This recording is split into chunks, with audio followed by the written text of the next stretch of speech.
Le total des échanges commerciaux de la Russie avec les pays africains, qui avoisine les 2,5 milliards de dollars en 2024, reste inférieur à ceux de la Chine ou encore de l'Union européenne, c'est vrai. Mais il y a quand même un constat et quelque chose d'intéressant à noter. Ce sont les réussites extrêmement stratégiques de la Russie en Afrique. Parce qu'ils n'ont touché que des secteurs clés jusqu'à présent. La Russie se concentre sur des secteurs capables de donner aux pays africains de vrais leviers politiques, géopolitiques et économiques. Bien plus que de simples questions d'économie simple ou alors de commerce. Ils sont en train d'impulser une certaine autonomie intéressante. Dans cette vidéo, on va rapidement brosser des secteurs clés et globalement ce qu'ils sont en train de réaliser. Première partie, c'est armement et sécurité, la base. Avant de faire quoi que ce soit, on a besoin de sécurité dans un pays. Le domaine où la Russie marque le plus de points en Afrique, et sans aucun doute, c'est l'armement et la sécurité. On parle de plusieurs décennies, d'abord avec l'URSS, puis avec la Russie. Elle est le principal fournisseur d'armes sur le continent, avec une part de marché estimée entre 40 et 45%. Uniquement la Russie. Dans certaines régions de l'Afrique subsaharienne, la Russie dépasse même la Chine. Par exemple, la République centrafricaine, le Mali, le Niger ou encore le Tchad. Tous ces pays dépendent beaucoup des armes russes. Et les raisons sont simples. Ce sont des pays qui sont confrontés à des conflits internes ou alors à des attaques de groupes armés. Les offres russes sont très attractives parce que ces offres ne viennent pas avec des conditions politiques ou encore le besoin de les lécher les bottes. Cette influence est consolidée grâce à de nombreux accords bilatéraux de coopération militaire. Dans plusieurs cas, ça conduit au déploiement de sociétés militaires privées russes et parfois de soldats dans les pays africains partenaires, afin de former les armées locales et de les aider à combattre le terrorisme. Parmi les plus gros clients russes, on retrouve en Afrique l'Algérie, l'Égypte, le Soudan, l'Angola et l'Ouganda. En 2023, plus de 30% des exportations d'armes russes étaient destinées uniquement à l'Afrique. Et parmi ces pays, 80% ont signé des contrats avec des sociétés publiques d'exportation d'armes, comme Rosboron Export. Certains pays comme le Mali ont considérablement augmenté leur importation entre 2013 et 2022. Elles ont bondi de 210%. Cette progression spectaculaire s'explique notamment par le refus de la France, des États-Unis, du bloc occidental de livrer des armes après le coup d'État de 2020 et 2021, laissant ainsi un boulevard à la Russie. Quand je dis coup d'État, comprenez aussi acte patriotique. Voilà. D'autres pays comme la République centrafricaine ou encore un autre où il y a aussi eu un acte patriotique fort comme le Niger ont signé des accords de coopération militaire avec Moscou. Cela leur permet de bénéficier d'une aide pour pouvoir lutter contre le terrorisme et pour former leurs troupes à l'utilisation d'armes achetées. Parce que c'est bien d'avoir les armes, mais encore il faut savoir les utiliser. Le succès russe dans certains domaines repose sur plusieurs éléments. Des prix compétitifs, des équipements compatibles avec les armes soviétiques déjà en service sur le terrain, des conditions de paiement très souples et surtout l'absence de contraintes politiques ou alors de pression liées à ces contrats-là. Contrairement aux pays occidentaux qui utilisent la vente d'armes ou alors l'aide militaire comme un levier de chantage politique. La Russie ne fait pas ça. En gros, la Russie arrive là où d'autres hésitent à intervenir ou alors imposent leurs règles. La Russie arrive et dit mais nous, on est l'alternative, en plus on est efficace et on ne vous embête pas. En plus de tout ça, les différents deals apportés par la Russie à l'Afrique dans la lutte contre les groupes terroristes est à la fois efficace et sans conditions politiques. Ils ne sont pas obligés d'entrer dans le bloc de la Russie pour que ça se passe, non. Donc, ça permet de gagner un soutien populaire très fort sur le continent, un soutien que l'Occident, et en particulier des anciens colonisateurs comme la France, regardent avec beaucoup de jalousie. L'AES fait encore rêver les Africains. Titre Jeune Afrique. 84% des Togolais, 82% des Camerounais, 80% des Guinéens et 78% des Béninois interrogés affirment que l'AES est une excellente initiative pour la région. Le taux d'adhésion est extrêmement élevé non seulement au principe de cette union, mais aussi à ses premiers résultats visibles.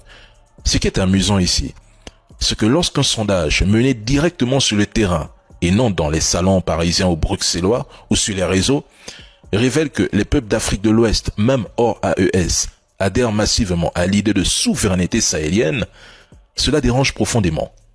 Cela brûle les langues car le message est clair et limpide. Malgré la propagande occidentale, les populations soutiennent la rupture.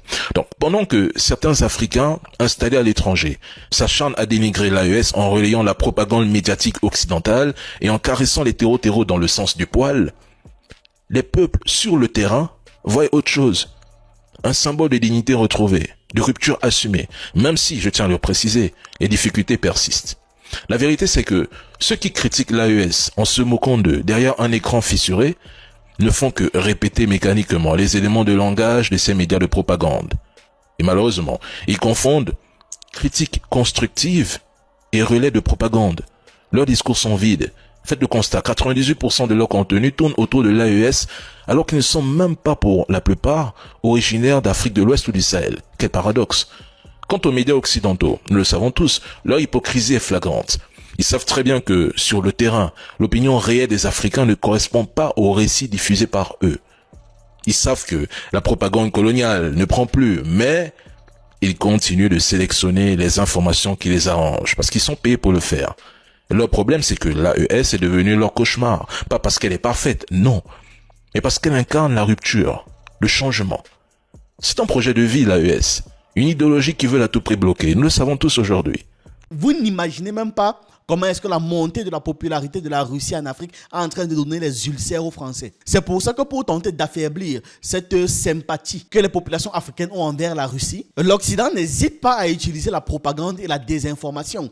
Par exemple, en accusant les forces russes de crimes de guerre. On a l'habitude. Pour les nouveaux, sur cette chaîne, on parle de géopolitique, d'histoire et on jette un regard de notre point de vue sur le monde. Vous savez que ce genre de sujet est shadowban. On refuse que les gens se cultivent. Donc, abonnez-vous et laissez un like. On doit former un bloc de résistance contre le système. Vous pouvez aussi regarder nos autres chaînes YouTube, Le Jeune Initié, où on parle de culture et de spiritualité africaine, L'écoute du monde, dédié à des analyses plus courtes. Et sur Yvon Prime, on parle de football en règle générale. Je vous laisse tous les liens en description. Revenons au sujet. Après la sécurisation, il y a l'énergie. En l'occurrence, les projets de centrales nucléaires. L'agence nucléaire russe Rosatom a conclu plusieurs accords avec les gouvernements africains pour construire des centrales nucléaires ou alors réaliser des études de faisabilité. Parmi ces pays, on retrouve l'Égypte, El Dabad, le plus grand contrat russe à l'étranger. On a aussi le Nigeria, le Ghana, le Rwanda, l'Ouganda et l'Afrique du Sud. Dans le domaine nucléaire, la Russie dispose de plusieurs avantages. Elle propose un package complet. Financement, construction, exploitation des centrales, approvisionnement en carburant et formation du personnel. Pour les pays africains qui cherchent à gagner leur indépendance, l'énergie, c'est très attractif, c'est très important. C'est la base de toute civilisation. Aucune civilisation ne peut se développer sans la maîtrise d'une énergie. Et aucun pays africain ne veut dépendre de partenaires qui conditionnent leur aide ou leurs services et qui ont constamment des exigences politiques et économiques. Et à la fin, vous vous rendez compte que vous n'avez rien. Ces projets nucléaires sont des investissements sur le long terme qui vont créer des liens stratégiques très profonds entre la Russie et l'Afrique.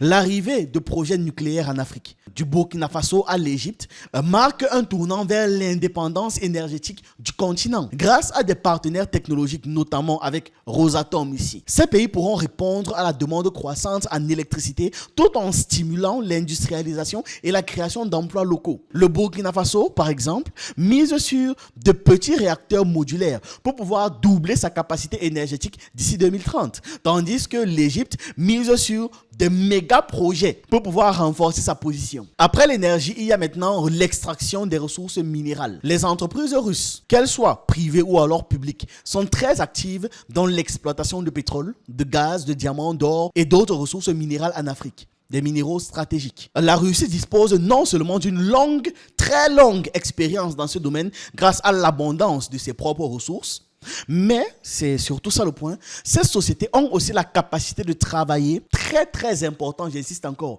dans les pays considérés comme à haut risque.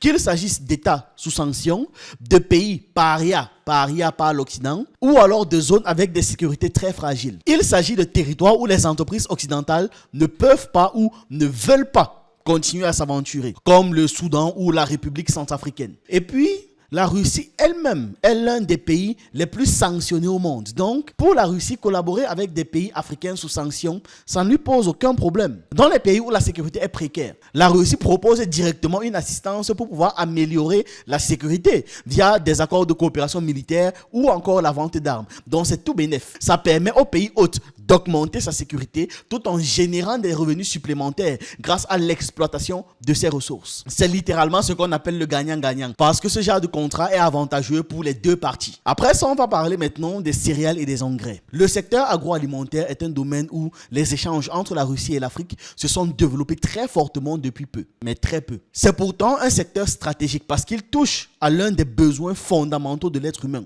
manger et se nourrir. On est obligé de manger chaque jour.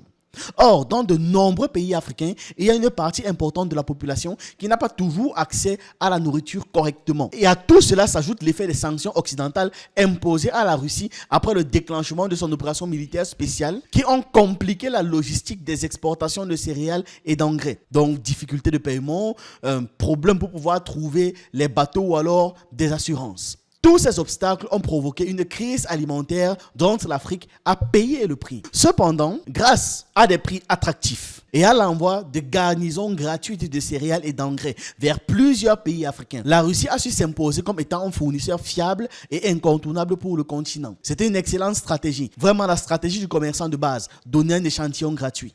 Le résultat de cette dynamique est que les exportations de céréales russes vers l'Afrique sont en forte hausse, notamment vers l'Égypte, l'Algérie et la Tunisie.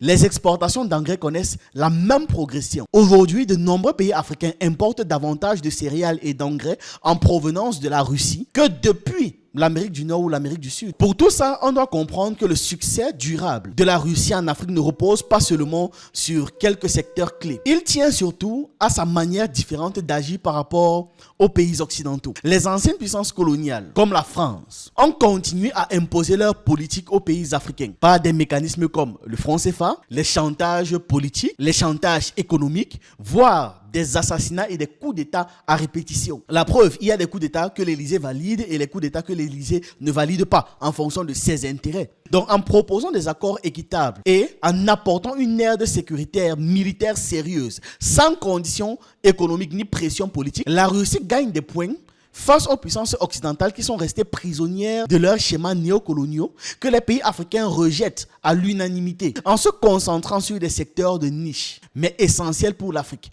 Moscou a pu obtenir des succès géopolitiques majeurs. Les accords de coopération entre la Russie et l'Afrique connaissent un développement impressionnant et touchent bien plus que le domaine militaire uniquement. De l'énergie nucléaire à l'intelligence artificielle, en passant par l'exploitation minière et la biotechnologie, les pays comme le Burkina Faso ou la République centrafricaine ou le Mali ou le Niger s'appuient sur ces partenariats pour pouvoir accélérer leur transformation économique. Et c'est magnifique. Ce n'est que ça qu'on demande en fait. L'implication de Rosatom dans 15 pays africains illustre cette dynamique avec des projets énergétiques à très fort potentiel. Cette coopération représente une véritable voie vers la souveraineté industrielle de l'Afrique et ça, c'est beau. Voilà, c'est ces courtes informations que j'avais à vous passer. Dites-moi ce que vous en pensez en commentaire. J'attends vos avis, vos analyses et on se retrouve une prochaine fois. Oh,